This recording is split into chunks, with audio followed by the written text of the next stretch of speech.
దేవుని స్తోత్ర ప్రియులారా, తిమోతికి రాసిన 2వ పత్రిక 2వ అధ్యాయము 22వ వచనము మనం చదువుకుందాము.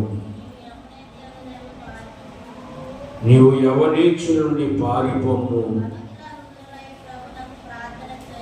పవిత్ర హృదయులై ప్రభువునకు ప్రార్థన చేయవారితో కూడా నీతిని, విశ్వాసమును, ప్రేమను, సమాధానమును వెంటాడము. చిన్న ప్రార్థన చేసుకుందాం.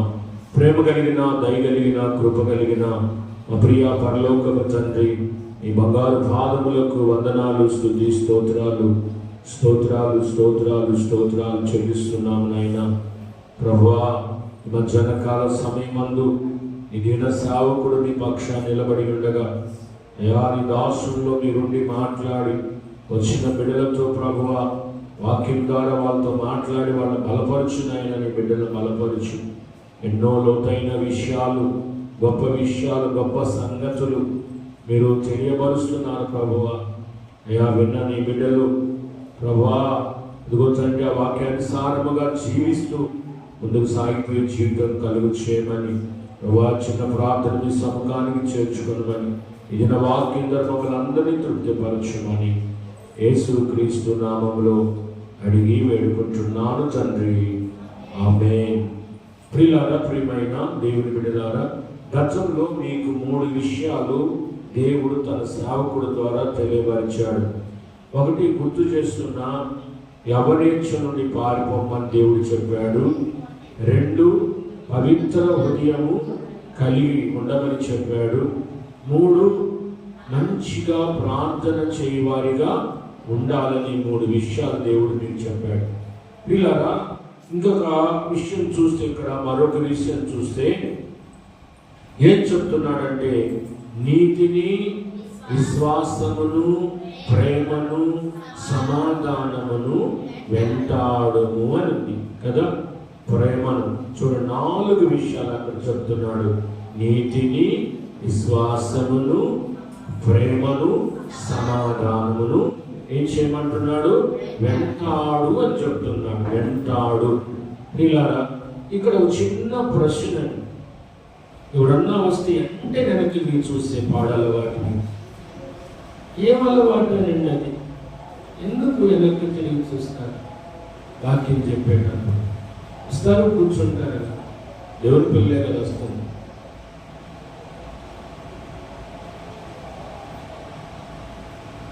ప్రియులారా, వాక్యం మీద దృష్టించండి. కొంతమంది సరిగా వినరు, కొంతమంది వింటారు, వింటారు కానీ దాన్ని పాటించరు. వింటారు కానీ దాన్ని చెయ్యరు. వింటారు బాగా, చెయ్యరు.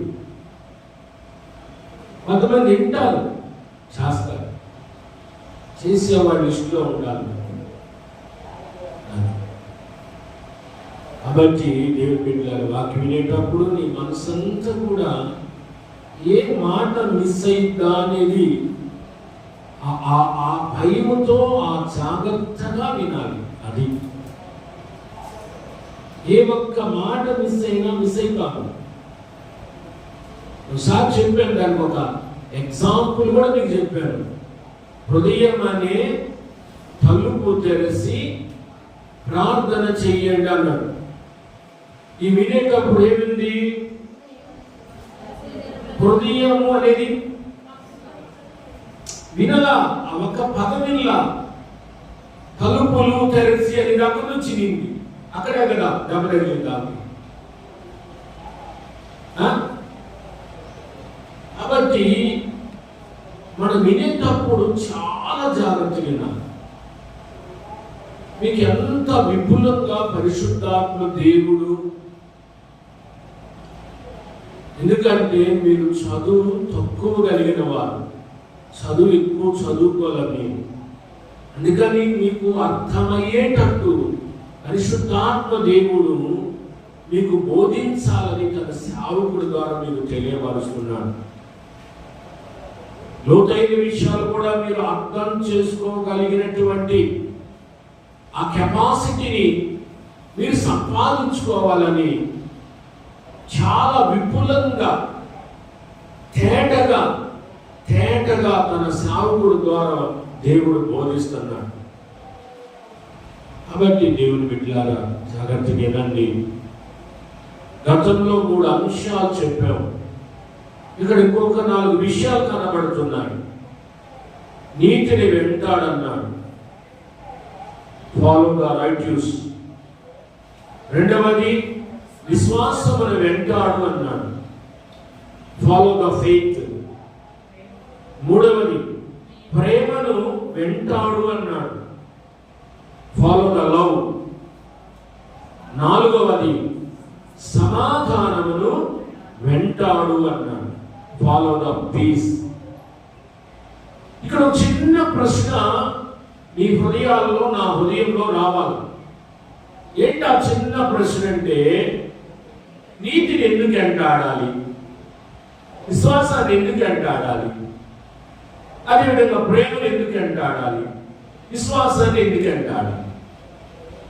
కొన్నిసార్లు మీరు కూడా అంటారు, రేయ్ నా వెంటరా అంటారు. నీ కొడుకునో నీ కూతురునో నా వెంటరా, లేదా భార్య లేదా భర్తను అనొచ్చు, ఏమండి నా వెంటరా అని అనొచ్చు కదా. ఒకవేళ తల్లిగా నీ బిడ్డను నా వెంటరారా అని నువ్వు అన్నప్పుడు ఒకవేళ వాళ్ళు ప్రశ్నిస్తే, అమ్మా నేనెందుకు నీ వెంట రావాలంటే, నా వెంట వస్తే నీకు మేలుందా రారా? నా వెంట రారా నీకు మేలుంది అవునా? నా వెంట వస్తే నేను నీకేదో ఒకటి ఇప్పిస్తాను, తీసిస్తాను, ఏదో ఒకటి నీకు నేను కొనిపిస్తాను, లేదా నా వెంట నన్ను ఫాలో అయితే నా లక్షణాలు నీలో కనబడతాయి అనని. కాబట్టి ఎందుకు నీతిని వెంటాడాలంటే దానివల్ల మేలు ఉంటాయి. అది అందుకే పౌలు తిమోతి దీన్ని వెంటాడు, ఫాలో. దీన్ని ఫాలో ఇంగ్లీష్ వర్డ్ బాగుంటుంది, ఫాలో. వీటిని ఫాలో లేదా అనుసరించు. ఇంకొక పదం చెప్పాలంటే అనుసరించు. ఎందుకు దీన్ని ఫాలో అవ్వాలి నీతిని అని నేను ప్రశ్న వేసుకున్నప్పుడు దానికి కొన్ని సమాధానాలు బైబిల్లో కనబడుతున్నాయి ప్రియులారా, కొన్ని జవాబులు కనబడుతున్నాయి. ప్రియ దేవుని బిడ్డ, ఎందుకు నేను నీతిని వెంటాడాలి, దేనికి వెంటాడాలి అని మనం చూస్తే, ఎందుకంటే చాలా మంది భక్తుల జీవితాల్లో కూడా అట్లా వెంటాడిన వాళ్ళు ఉన్నారు, ఫాలో అయిన వాళ్ళు ఉన్నారు వాళ్ళ జీవితాల్లో. అలాగే యోబుని గురించి చూస్తే ఒక మాట ఆయన జీవితంలో ఈ మాట అన్నాడు. యోబు అనే భక్తుడు అన్నాడు. యోబు గ్రంథము 27వ అధ్యాయము 6వ వచనం చూడండి. యోబు గ్రంథము 27వ అధ్యాయము 6వ వచనం. అదొక మాట అన్నాడు ఆయన. ఏమన్నాడు చూడండి అక్కడ, నా నీతిని విడవక. చూడండి ఏమన్నాడు, స్పష్టంగా తెలుగులో మనకు స్పష్టంగా అర్థమవుతుంది. ఏమన్నాడు, నా నీతిని దేవుడు నాకు ఇచ్చిన నీతిని, నా నీతిని విడవక గట్టిగా పట్టుకున్నాను అంటున్నాడు. ఆయన అంటున్నాడు, నేను గట్టిగా పట్టుకున్నాను. దేని గట్టిగా పట్టుకున్నాడు? నీతిని గట్టిగా పట్టుకున్నాడు. ఎంత మంచి మాట ఇది, ఎంత అమూల్యమైన మాట. కొన్నిసార్లు గట్టిగా పట్టుకోవలసిన గట్టిగా పట్టుకోము, అనవసర విషయాల్ని మరి గట్టిగా పట్టుకుంటాం, వాటిని సాగనిస్తాం, గట్టిగా పట్టుకుంటాం, చాలా ఫీల్ అవుతాం. మంచి మాటలు చెప్తే ఏమండి ప్రియులారా, ఎంతో ఆనందించాల్సింది పోయి వాటి మంచి మాటల్ని కొన్నిసార్లు మనం ఫీల్ అవుతాము. గట్టిగా పట్టుకుంటున్నాడు, కొన్నిసార్లు మనం నువ్వు అట్టన్నావు ఇట్టన్నావు అంటున్నా, మనము దాని మరి గట్టిగా పట్టుకున్నావు. పట్టుకోవాల్సిందేమో వాక్యాన్ని గట్టిగా పట్టుకోవు. అందుకే ఏమన్నాడు, నా నీతిని విడువక నేను గట్టిగా. ఎందుకు నేను చెప్తా, ఎందుకు పట్టుకున్నాడో నేను చెప్తా, ఆన్సర్ చెప్తా మీకు. ఆ నీతిని ఎందుకు అంత గట్టిగా పట్టుకున్నాడు, ఎందుకు ఆ నీతిని అంత ఫాలో అవుతున్నాడు ఆయన. ఇంకొక చోట అంటాడు, ఇదే భక్తుడు యోగు భక్తుడే నీతిని గురించి ఒక మాట అంటాడు. ఇదే యోబు గ్రంథంలోని 29వ అధ్యాయము 14వ వచనంలో చూడండి. 29వ అధ్యాయము 14వ వచనము చూడండి. పరిశుద్ధాత్మ దేవుడు ఎంత తేటగా మీకు బోధిస్తున్నాడు. నాకు తెలిసి ఇంత చక్కగా మీకు బోధించేవారు తక్కువండి. గ్యాబ్రికి ఇప్పుడంతా పిల్లలు అరుస్తా బాల్ చేస్తా చర్చిల్లో పాస్టే బాల్ చేస్తున్నాడు. ఏమండి తెలియక ఎట్ట పెడితే అట్లా మాట్లాడుతున్నారు చాలా మంది సేవకులు. ఏమండి నేను ఒక పాస్టర్ కోనసీమలో పాస్టర్ గారు పవన్ కళ్యాణ్ని నరకండి, ముక్కలు చెయ్యండి, వీధిలో పడేయండి, తల నరకండి, కాడు నరకండి అని ఆయన వాక్యంలో చెప్పాడు. అది వైరల్ అయింది, పబ్లిక్ గా చెప్పాడు. వాడు దేశపై పోలీసులతో ప్రయాణం కొట్టింది. ఆయన డిప్యూటీ సీఎం అయ్యా, ఉప ముఖ్యమంత్రి పవన్ కళ్యాణ్ గారు. ఆయనతో నీకేం పని? వాక్యం చెప్పుకొని సాధన అయితే పాస్టమే. అమ్మని వాక్యం చెప్పుకో, ప్రజలు బలపరుచుకో, ప్రజల కొరకు ప్రార్థన చేయి, మంచి వాక్యం చెప్పు, వాళ్ళని ఆత్మీయంగా బలపరుచుకో. ఆయన కాలు నరికేది ఎందుకు? ఆయన కాలు నరిగితే నీకేమవుతుంది? నీకేం పని వాళ్ళతో? పాస్టర్కి చెప్పు. పాస్టర్ గారు అట్లాంటి మాట్లాడచ్చా? ఒక ఆయన 2 చిలుకలు అమ్మేడంట. ఒకటేమో పాస్టర్కి అమ్మాడంట, ఒకటేమో కసాయుడికి అమ్మాడంట. ఈ పాస్టర్ దగ్గర చిలకేమో పాస్టర్ గారు వచ్చిన వాళ్ళకి అందరికి వందనాలు చెప్పు అని నేర్పించాడంట పాస్టర్ గారు. అదేవిధంగా అప్పుడు ఆ చిలక వచ్చిన వాళ్ళందరికీ వందనాలని చెప్తుంది. చిలక మాట్లాడింది కదా.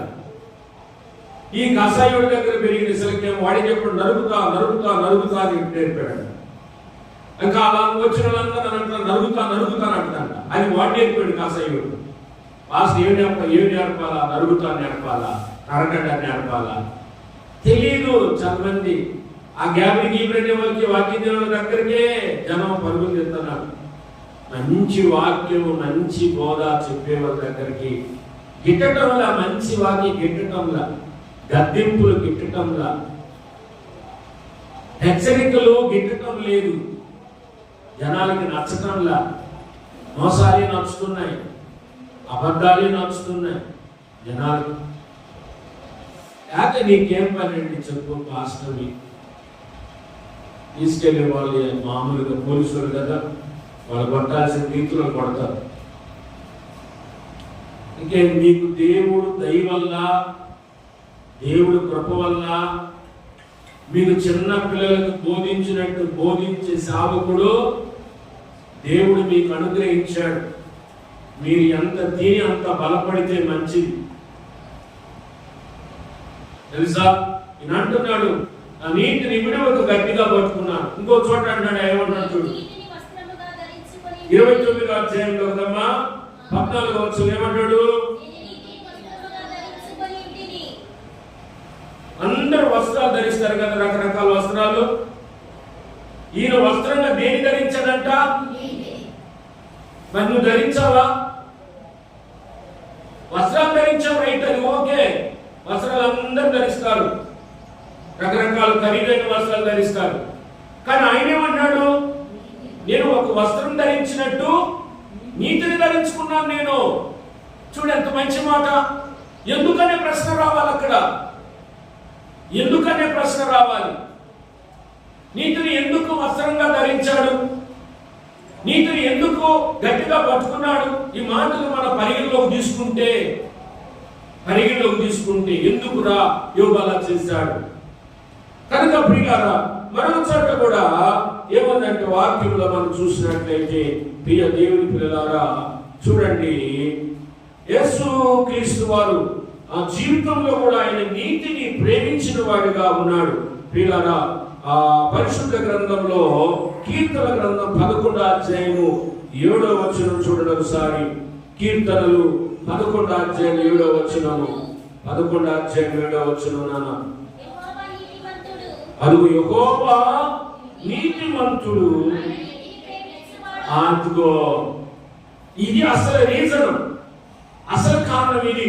ఏముంది అక్కడ వాక్యం చూసుకోండి ఒకసారి. 11వ అధ్యాయము 7వ వచనం. యెహోవా నీతిమంతుడు, ఆయన నీతిని దేన్ని ప్రేమిస్తాడంట? అంటే ఆయన నీతిని ప్రేమిస్తాడు కాబట్టి ఈయన ఏం చేశాడు? యోబునైన ఆ నీతిని గట్టిగా పట్టుకున్నాడు, ఆ నీతిని వస్త్రముగా ధరించుకున్నాడు. అది యేసుక్రీస్తు వారిని కదా మనం పోలి నడవాల్సింది. మనం ఎందుకు వస్తున్నాం చర్చికి? దేనికి వస్తున్నాం? మందిరానికి ఎందుకు వస్తున్నాం? ఎందుకు ఆయన నమ్ముకున్నాం? దేనికి ఆయన నమ్ముకున్నాం? ఆయనలాగా ఉండాలనే కదా, ఆయనలాగా బ్రతకాలనే కదా. మరి ఆయనలాగా బ్రతకాలన్నప్పుడు ఆయన నీతిని ప్రేమించేటప్పుడు నువ్వు నీతిని ప్రేమించాలా? యోబులాగా నువ్వు కూడా నీతిని గట్టిగా పట్టుకోవాలా? యోబులాగా నువ్వు కూడా నీతిని వస్త్రంగా ధరించుకోవాలి. అది నువ్వు చేయగలిగితే గొప్ప విషయము.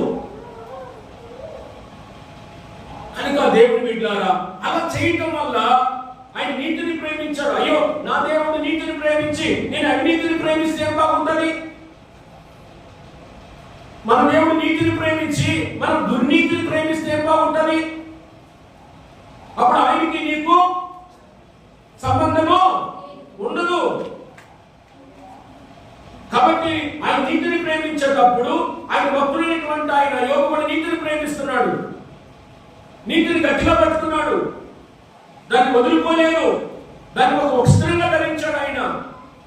కాబట్టి దేవుని బిడ్డ, ఎందుకంటే ఇప్పుడు రీజన్ చెప్తాను నేను ఎందుకు వాళ్ళు అక్కడ ఉన్నారు అంటే, దానివల్ల ఏమండి ఆ వెంటాడటం వల్ల, ఆ నీతిని ధరించడం వల్ల, ఆ నీతిని వస్త్రంగా ధరించుకోవడం వల్ల, ఏమండి ఆ నీతిని గట్టిగా పట్టుకోవడం వల్ల, ఆ నీతిని ప్రేమించడం వల్ల ఏముందయ్యా మేలంటే, చూడండి ఒకసారి మంచి మంచి మాట ఇస్తాను మీకు, మంచి మాట ఇస్తాను చూడండి, మంచి మాట మీ దేవుని బిడ్డ. చూడండి ప్రియ సహోదరు, సామెతల గ్రంథము 16వ అధ్యాయము 12వ వచనం. ఇప్పుడు మీకు అర్థమవుతుంది, చక్కగా అర్థమవుతుంది మీకు. ఇప్పుడు సామెతలు 16వ అధ్యాయము 12వ వచనం, 16వ అధ్యాయం 12వ వచనం చూసుకోండి. ఇప్పుడు 16వ అధ్యాయం 12వ వచనం తీసుకున్నారా? అందరూ తీసుకున్నారా? 16వ అధ్యాయం సామెతల గ్రంథం 16వ అధ్యాయం 12వ వచనము.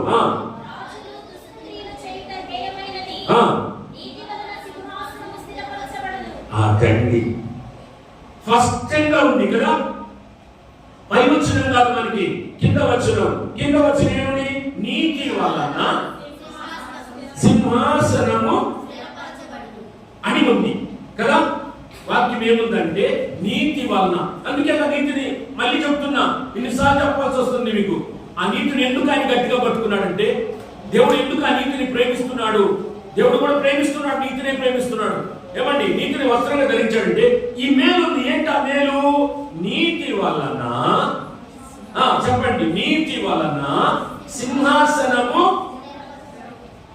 స్థిరపరచబడుతుంది. నీతి ఏం చేస్తుందంటే స్థిరపరుస్తుంది. అది అందుకే ఆ నీతిని ఆయన పట్టుకున్నాడు. నీతి ఏం చేస్తుంది? స్థిరపరుస్తుంది, స్థిరపరుస్తుంది, స్థిరపరుస్తుంది. ఏం స్థిరపరుస్తుంది? అది మీ ఇష్టం. ఇక్కడ దేవుడు స్థిరపరుస్తుందని అనుకుంటే నీతి స్థిరపరుస్తుంది. మీరు పాట కూడా పాడతారు కదా, ఏమని? స్థిరపరచువాడవు అని పాట పాడతారు కదా. ఎప్పుడైనా పాట ఆలోచించావా? పాడావు, ఓకే, అటైతే పాడావు, ఓకే, మంచిగా పాడినావు, చక్కగా పాడావు. స్థిరపరచువాడవు అని పాట పాడుతున్నారు కదా. ఫస్ట్ అదే స్థిరపరచువాడవు, తర్వాత బలపరచువాడవు అని పాట పాడారు కదా. ఎప్పుడన్నా ఆ వచనం, ఆ పాట వచనం ప్రియులారా ఎప్పుడన్నా ప్రశ్నించుకున్నారా? అన్న ఆయన పాడాడు, మేము పాడామంతే, ఆయన రాసి పాడాడు, మేము పాడామంతే. ఆ పాటల గురించి ఎప్పుడన్నా నువ్వు ఆలోచించావా?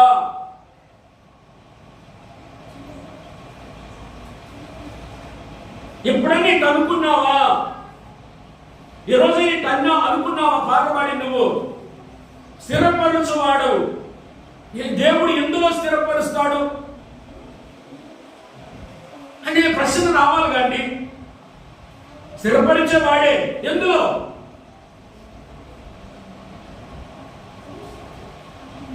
అనే ప్రశ్న రావాలి. మళ్ళా ఆయన అంటున్నాడు, ఏమి స్థిరపరుస్తుంది మనల్ని? నీతి స్థిరపరుస్తుంది. అంటే నీలో నీతి ఉంటే ఆ నీతి నిన్నేం చేస్తుంది?